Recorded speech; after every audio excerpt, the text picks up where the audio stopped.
Today we're testing out two 3D printed resins from Crebri, and I'm starting to pick out some specific models that I'm going to keep, that I'm always going to use in my tests going forward, so that hopefully you can see from one video to the next how good these different resins are compared to each other. And these were sent to me for free. At the start of the videos, I'll always say whether I got them for free or I purchased them. We've got fir green and we've got apple red. And these come in bottles with very large lids, which I do prefer. But the bottles don't come labeled, so I actually put an R and a G on this so I would know which one was red and which one was green, because there is no indication on the actual bottles themselves which color is inside. And although of course I could just twist off the lid and have a look, you don't really want to do that with resin just to see what color it is. And then these are all the models I've gone ahead and printed. The Eiffel Tower's got a lot of fine detail. We've got Edie here from Mass Effect, a lot of nice curves and tiny little fingers on the back of the model. Then we've got some little plates, which have great textures. And then we've got some rings with a lot of really good details. So first of all, these all came out pretty good, but there was a little bit of human error here. So with the green ones, I did try a faster exposure time with 2 seconds a layer, whereas the red, it was 2.5 seconds a layer. And there's a little bit of curving on the green because of that setting change, I think. So if I kept with the 2.5 seconds, I think it would have printed out perfectly. This model is also excellent for testing removal of supports. You'll notice some of the internal railings are broken, and that's me getting in there to get all the supports out. But for the most part, they came out really, really well and left us with an incredibly detailed and excellent Eiffel Tower. Up next, we've got some rings. So with these, I actually made them hollow. You wouldn't normally make these pieces hollow, but I wanted to make it so that there was a couple of holes inside, and I wanted to just see how easy it was to clean these out.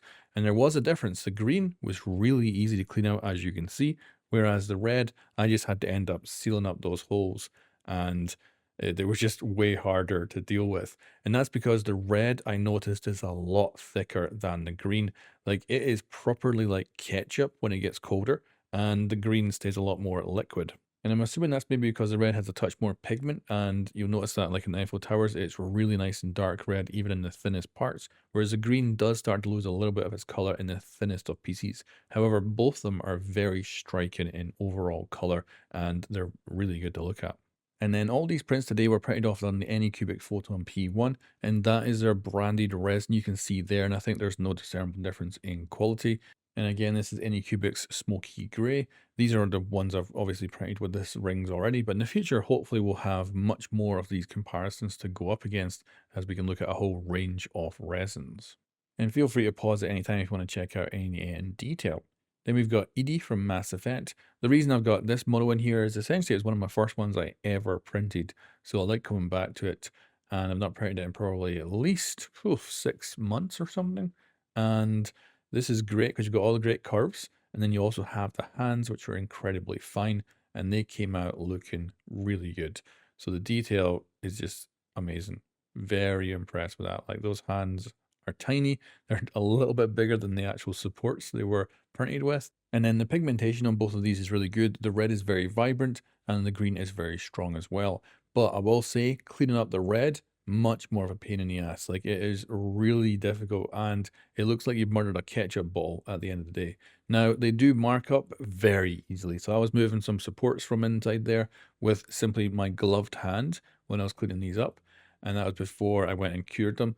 And as you can see, they are scuffed up quite a bit. They definitely go quite white when you're scuffing them, which is not brilliant. But as you can see, the actual quality is great. And that brings us to the conclusion of today's video. So I was very impressed with both of these resins, that's the fir green and the apple red. But they do have their differences. For instance, the red has a much more ketchup-like consistency when it's cold, and as a result, it's quite hard to actually clean out of your 3D prints, whereas the green flows a bit better, so it's easier to clean up. And then, of course, the red looks like you've murdered a ketchup bottle by the end of all the cleaning process, and getting it all out of your vat is quite a pain in the ass. Whereas the green's a little bit easier to clean up, and in those voids in the rings, which I deliberately made like a pain in the ass to clean out. And with the green, it was quite easy to get those cleaned out, but with the red, it was much more of a pain in the ass, to the point of where the holes were getting plugged by the red itself, and I just exposed it to UV and got them sealed up. Which of course you don't want to do with internal cavities.